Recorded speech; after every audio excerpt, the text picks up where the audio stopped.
Já estamos quase na reta final, né? Praticamente temporada finalizando dos principais eventos comerciais de todas as raças, mas a temporada de primavera no sul do Brasil, como a gente chama, ou a grande temporada 2023 de reprodutores. Uma das pessoas que mais trabalha e que mais fica de olho e acompanha e debate e informa, inclusive nos seus canais, é o Veloso. Bem-vindo, Veloso. Tudo bem contigo? Olá, Roberto. Tudo bem? Tudo beleza? Tudo jóia. Quantos remates, mais ou menos, tu assistiu neste 2023?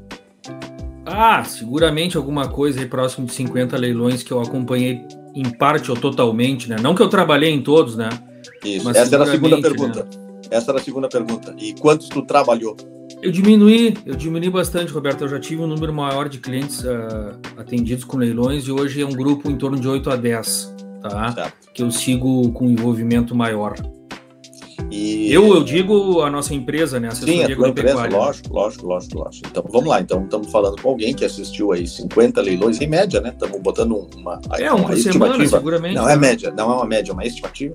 É uma estimativa, um por semana. E que participa de 8 a 10 negócios diretamente. Nós estávamos conversando esses dias, eu e o Veloso, em off, e isso deu origem a esse bate-papo aqui. Ano complicado, né, Veloso? Ano muito desafiador para a pecuária, principalmente quando se cai de um pico de bezerro a 14, quando se cai de pico de qualquer remate fazia 21, 24 de média, 21, 24 mil de média, né? E aí tu vem para um 2023 bastante desafiador. Tu sentiu isso também? E qualifica um pouco dessa... O que teus olhos viram nessa temporada aí? Sim, Roberto. É que o início, vamos dizer, o maior início aí da venda de touros coincidiu com a grande queda de preço do gado, né? Que isso foi basicamente a virada de julho para agosto. Então, quando iniciaram os leilões de touros, foi quando iniciou aquela sequência de semanas que toda semana o preço caiu um pouco, um período de incerteza e aquela dúvida se já chegamos no piso ou não, e isso nos trouxe um ambiente muito ruim, né? Na pecuária e na comercialização de touros, ok? Então, agora o momento já é um pouco melhor, mas houve essa infelicidade do momento da venda do touro coincidir muito com um grande momento de queda de preço do nosso produto. Sim, e agora falando especificamente sobre brancos, né? Aqui nós não temos esses números, isso nós falávamos também, né? No bastidor, sim. Eu e tu. O Brasil não dispõe, ao redor das suas associações de raça, os valores de mercado, as médias praticadas. A gente tem, tirando recortes, né? De pessoas como tu que assistem, acompanham e produzem as suas médias. Mas a gente não tem isso ainda organizado, talvez aí tenha uma grande oportunidade, porque informação é cada vez mais estratégico para a pecuária de negócios. Mas, Veloso, eu acho que a gente não erraria muito em dizer que o ano passado, Dourada Brancos aí valeu ao redor de 21, 23, 24 de média, estamos dizendo de média, tá? Correto. Ou esses dias também num outro papo dizia o Caju, talvez como moda.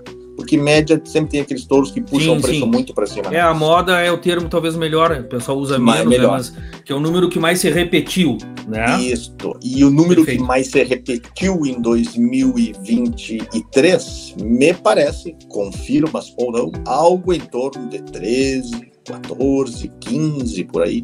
É isso, correto, mais ou menos? Correto, sim. Talvez abaixo de 15. Talvez o 15 já seja muito bom. O limite superior. Entendeu? Uhum. Porque ocorreram vendas a 11, a 12, a 13, né? O que é uma queda muito importante. Então, muito importante, né? Alguns relataram que essa queda foi proporcional à queda do preço do boi no período, né? Que chegou a 30%, 35%, que for, mas é muito impactante, né? Então, eu acompanhei de perto aqui leilões que faturavam 2,5 milhões e faturaram 2 milhões. Leilões que faturavam 1,5 milhão e faturou 1 milhão. Então, foi muito impactante, sim. E isso te surpreendeu? Não me surpreendeu, porque eu esperava uma temporada de venda de reprodutores ruim, e ela foi ruim. Ou seja, não... Assim, e os vendedores de touros esperavam uma temporada ruim, como ela foi, né? Ou seja, essas notícias que dizem que estamos extremamente satisfeitos, que houve um grande reconhecimento do nosso produto, dourar um pouco a pílula, tá? Porque foi difícil. Tu preparar um leilão, ou seja, uma venda anual, e tu tem uma frustração de 30%, 40%, não há como dizer que é bom. Sim, não é fácil de absorver, principalmente, né, Veloso, porque o touro comercializado em 2023, ele vem sendo produzido e pago nos custos altíssimos de 2021 e 2022, né? Exato, ele tem os custos de produção da parte operacional, Graciela, dos últimos 2 anos, ou seja, ele não está com a redução de custos dos últimos 6 meses somente, e com o investimento dos últimos 5 a 10 anos, que é quem faz genética, né? A genética tem investimentos contínuos que normalmente o pecuarista comercial não tem, né? Na aquisição de genética, sêmen, embriões, melhoramento, programa, incorporação de tecnologias, tudo isso é necessário, mas compõe custo, né? Então, quando esse touro foi vendido esse ano, é exatamente o que tu falou, ele teve os custos de produção dos últimos 2 anos e outros custos que os selecionadores já vinham, vamos dizer, tendo obrigatoriamente há vários anos. Certo. E me conta uma coisa, se a gente olha comercialização como um todo, né, e repito mais uma vez, tu uma pessoa que acompanha bastante, tu já esperavas um ano de muito desafio, um ano ruim, um ano de perda de pressão no negócio, né? Será que os selecionadores, e eu estou falando isso não como crítica, como para pisar ou como para destacar o que já foi, eu estou pensando porque um próximo ciclo de alta virá e um próximo ciclo de baixa virá, né, Fernando? Então, sim. Tu acha que a turma se preparou para esse período de baixa, diminuindo a oferta de touros, ou o pessoal seguiu acelerando? Eu ouço depoimentos de gente que reduziu a 30% a sua oferta, diminuiu em 30% a sua oferta. Ouvi gente que diminuiu a oferta no leilão e deixou touro na fazenda para vender. Alguns vendeu, outros não conseguiu. Como é que tu viu isso? O pessoal aprendeu alguma coisa? Acredito que sim, Graciela, e cada um fez a sua avaliação e tomou decisões aí prévias ao leilão. Vamos usar o leilão como uma referência de data de comercialização, né? Então, eu tenho leilões que eu acompanho que reduziram a sua oferta, né? Então, venderam menos, especialmente matrizes, porque tinham receio de vender as matrizes por valores baixos e optaram em manter essas matrizes na cria. Tem leilões que migraram totalmente para o virtual, como uma forma de redução de custos, né? Seguramente fazer um leilão virtual é mais barato do que fazer um leilão presencial. Tem leilões que ampliaram a sua oferta com outras categorias. Então eu tenho leilões que eu trabalho que ofereceram mais fêmeas base, mais fêmeas comercial, ou seja, não, vamos tentar manter faturamento ofertando mais unidades e vamos trabalhar para tentar vender bem essas unidades, tá? Uhum. Tem criadores que se anteciparam e fizeram uma seleção mais rigorosa e castraram mais animais, ou venderam animais inteiros para exportação ainda jovens. Então, assim, seguramente o vendedor de touros, que é o nosso, vamos dizer assim, o nosso público interno aqui, ele está muito atento a isso. Alguns agem de forma mais rápida, né? Mas todos tomaram, sim, medidas para tentar mitigar um pouco esse ano que era previsto que seria pior e foi na comercialização. É bom e é satisfatório ouvir isso de ti, porque significa que o pessoal está cada vez mais ligado. Essa turma não é boba, né? De bobo não tem ninguém, mas sempre tem aquele talvez um pouco mais lento que se precaveu e agiu. Mas eu queria te fazer uma pergunta também. Alguns, às vezes, também. São novos na atividade. Sim, isso. E ainda estão se adequando, e aí pegam um ano ruim desse e pega o cara despreparado. Porque ele estava ainda na etapa 1 da formação do rebanho, da oferta dele, dos primeiros leilões, e ele se depara justo com uma das primeiras experiências comerciais dele num ano difícil. E muitas vezes também não é nenhuma questão de não querer mudar, o cara no fundo ele é um pouquinho mais otimista que a média e mantém como fez o ano passado, e aí pode tomar um choquezinho, né? Mas, Veloso, eu vi algumas postagens tuas também, e nos leilões que eu acompanhei e que tu estavas trabalhando, eu pude ver também aí quase que na outra ponta dessas notícias de comercialização, teve bons touros indo para centrais, ou seja, independente do momento, touros brancos sendo demandados pelas principais centrais, tu trabalhando, tu intermediando. Isso significa a validação de um trabalho e que não continua, lógico que ele não para, desculpa, que ele continua sempre, as centrais pedindo porque o usuário está demandando, é isso mesmo? Como é que é? Sim, Roberto. Eu até rapidinho aqui fiz um rascunho aqui, bem simplificado, porque depois eu vou mais no detalhe, certo. Mas seguramente só em 2023 e só no mercado Brasil-Sul, vamos dizer assim, tá? Que é certo. Paraná, Rio Grande do Sul, Santa Catarina, que eu acompanho mais de perto mesmo, um número aí entre 15 a 20 touros brancos foram comprados ou contratados por centrais. Então isso é bem importante, né? Porque a gente está falando em touro de central e às vezes pensa, não, mas isso é um touro no ano de um criador. Não. Não, assim, são 15 ou 20, não é exatamente, tá? E eu digo assim que este ano ingressaram nas centrais, tá?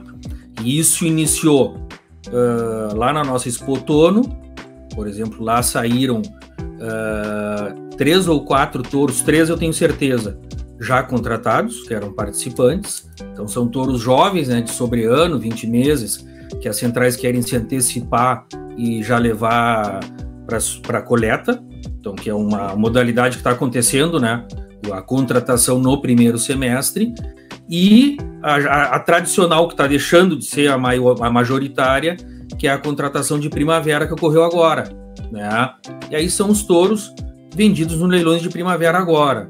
E aí são touros até posso citar, a ABS contratou o King do La Reina, Select Series contratou o Gap Xangô, a Select Series contratou o do condomínio Rural Valley, o Surf Hero, a Renascer contratou o touro Guarita Gengis Khan, que a gente pode comentar depois, que foi o mais valorizado comercialmente. Esse touro foi vendido daí na Expo Inter por mais de R$200 mil, metade dele. A AG, Accelerated, contratou um touro da JMT chamado Milley. A Zebo Fértil contratou 2 touros aqui do grupo Parceria Genética, e por aí vai. Tá, estou te comentando só alguns aqui que sim. Rapidamente eu lembrei e anotei, mas seguramente tem outros touros, e aí de diversos criadores, né, participando desse mercado, né? Então isso, ponto 1, passa a ser um produto especializado que o criador de brancos passa a oferecer no mercado, que esses animais valem, tradicionalmente, 2 a 3 vezes é um parâmetro mínimo, tá? Do que a média de um leilão, muitos vão a 5 a 10 vezes, né? E mostra também, ponto positivo, que apesar do momento de crise que a gente passou na pecuária, da redução da inseminação, as centrais têm uma confiança nesse produto, que é o touro brancos, e da necessidade de reposição, ou seja, ter mais produtos novos. Né? Da continuidade que falávamos. Porque esses 15 ou 20 que eu te falo vão ser incorporados a tantos outros que já estão sendo coletados, né? Eles estão indo lá para renovação de produtos, para ter um produto tecnologicamente mais moderno e comercialmente com novos apelos, né? Então, isso sim ocorreu de forma positiva, para ser muito honesto e direto, com menor intensidade que em outros anos, mas ocorreu. É um mercado que também se readaptou. Ele também se ressente, mas também ocorreu, vamos dizer assim, foi positivo. A gente pode dizer que a contratação ou a compra de touros brancos pelas centrais foi muito positivo. E do que eu acompanho, foi mais numerosa que a de touros das outras raças. Então, te digo baseado a olho, grosseiro, tá? Seguramente se contrataram mais touros brancos nessa temporada do que touros Angus, Hereford, Braford, etc. Sem dúvida. Tá bem. Tá? Aí números fica assim, ordem de grandeza. Certo. Tá? Vou aproveitar e deixar registrado aqui nesse nosso bate-papo que a turma siga o Veloso nas redes sociais. Volta e meia. Como é que tu diz, Veloso? Eu sou afeito a números, né? Gosto de números. Gosto de números, aprecio números. E o Veloso volta e meia larga umas informações tanto de referência do Uruguai, da Nova Zelândia, da Austrália, e algumas contabilidades que ele faz aqui na perna, como ele diz, né? Isso. E larga, então, sempre ali tem alguma informação muito boa e que pode ser útil para alguém. Veloso, para nós fecharmos, perspectiva 2024. Há quem diga que o 24 vai ser o intervalo entre o pior e o melhor. né? Como é que tu está vendo, o que tu está orientando teus clientes em termos de comercialização de reprodutores? O que vem aí na nova safra? Olha, o sentimento geral é que é o que tu falasse, que 2024 será um ano de melhoria e que 2025 será muito bom. E isso é o que todos analistas aí que acompanham o mercado estão não prevendo, né? Dizendo que vai se repetir, assim como já ocorreu muitas vezes nos últimos 25 ou 30 anos no nosso ciclo pecuário, né? Então, e isso, em parte, já ocorreu este ano, Roberto, porque aqueles leilões que venderam matrizes e aquelas matrizes que foram para rebanhos comerciais foram muito bem vendidas. Foi uma surpresa positiva nos leilões, né? Que os leilões que venderam fêmeas aí para formação de rebanho, seja puro ou comercial, venderam muito bem. Eu não estou falando de fêmeas elite para multiplicação de embriões, etc. Estou falando daquele cara que vai no leilão e compra 30 fêmeas, 40, 50, para ampliar seu gado de cria. Elas já foram muito valorizadas, porque esse investidor ele quer ter essas matrizes prenhes neste ano, parida no ano que vem, para desmamar no 25, com essa expectativa, né, do terneiro, do bezerro, valendo 70%, 80% mais que hoje. Então, há uma perspectiva muito boa. E para o Brangus, da mesma forma, né? Eu dei uma olhadinha nos números das BIA, os números gerais, nós tivemos um encolhimento na venda de sêmen no último ano, né? Mas o Brangus permaneceu com a sua participação percentual, né? Juntamente do Angus, são as duas raças europeias, no grupo dos taurinos, as duas raças mais importantes, né? Então eu dei uma olhadinha agora no primeiro semestre de 2023, que é o último dado que nós temos, e o Brangus manteve, até aumentou um pouquinho a sua participação percentual. Então, em números nominais... relativos. É um pouquinho menor, sim, mas em números, a representatividade do Brangus aumentou nesse semestre, que é um bom indicativo. E aqui eu estou te falando só em Brangus, sem somar o Red Brangus, porque as BIA faz um resuminho lá, que são as top 10 raças, e eu olhei só nesse grupo das top 10 raças, porque elas representam mais de 95% do mercado, tá? Eu queria ainda mais um pouquinho de dados aí do Red Brangus, que a gente às vezes trata como uma raça separada, não é, mas é porque ele tem uso mais regional, né? O Red Brangus ele é mais buscado no sul, tem suas características aqui para isso, né? Então eu vejo assim, para a raça Brangus, uma perspectiva muito positiva. Falou dessas minhas anotações, Roberto. Eu dei uma revisadinha lá na minha tese de mestrado, que eu tabulei os leilões de 2020, e depois disso eu não vi uma publicação mais recente, tá? Ordem de grandeza. Leilões da Primavera Gaúcha, que a gente chama segundo semestre, eles vendem mais ou menos 3.500 touros, de todas as raças, tá? E o Brangus participa com mais ou menos 1/3, 1.200 touros. Então, hoje, Brangus e Angus somados vendem 2/3 dos touros gaúchos, tá? Em leilões. Certo. Tá? Em leilões, porque o número no ano é muito maior, mas o número em leilões é aquele que a gente consegue medir minimamente, tá? Então, eu acho que é uma muito boa indicação que a raça tem uma participação importante, né, na venda de touros no Rio Grande do Sul. E na nossa listinha a gente comentou, e houve sim, Roberto, esse ano assim, uma procura bem interessante de matrizes especialmente, mas também de touros aqui do Rio Grande do Sul para Santa Catarina e para o Paraná. Santa Catarina foi o fato novo neste ano.